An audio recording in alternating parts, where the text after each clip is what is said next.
নিজের জীবনটাকে নিজের মতো করে গুছিয়ে নাও, কারণ নিজের জীবনটাকে কেউ বুঝতেও আসবে না, আর তোমার জীবনটাকে কেউ গুছিয়ে দিতেও আসবে না। সেই জীবনটাকে নিজের মতো করেই গুছাতে হবে। তো হ্যালো বন্ধুরা, কেমন আছো সবাই? আজকে না অনেকটা গরম ছিল, আর এই গরমের জন্য তো হাত পা গুটিয়ে বসে থাকলে হবে না। এই বাড়িতেও না টেকা যায়, না বাইরে টেকা যায়। দেখতেই পাচ্ছ, কলেজ থেকে আসার পথে আমাদের রাস্তাতে একটা মানুষ নেই। মানে পুরো রাস্তার এই রোদ থেকে এতটা পরিমাণে তাপ দিচ্ছিল, আর সূর্য মামা উপর দিয়েও পুরো পাওয়ার দিচ্ছিল।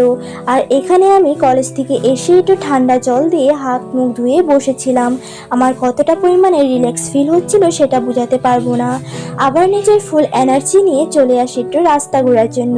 সেই রাস্তা ঘুরে আমি একটুখানি বাইরের থেকে বাড়িতে যাচ্ছিলাম।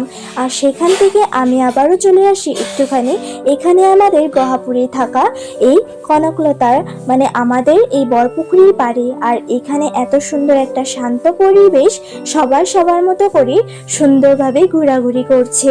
আর এখানে এত সুন্দর ডেকোরেশন করা রয়েছে, সব দিকটা একদম লাইটিংয়ে ভর্তি রয়েছে। এখন প্রায় বেজেছিল 7:30 মতো। আর পুরো জায়গাটা এতটা সুন্দর, মানে কি বলবো আরো। এখানে এসে তোমরা সেই শান্তিটা পাবে যেটা নাকি তোমরা একলা মানে পেতে চাও। মানে একা তোমাদের যেভাবে টাইমটা কাটাতে ভালো লাগে, তোমরা এখানে আসতে পারো।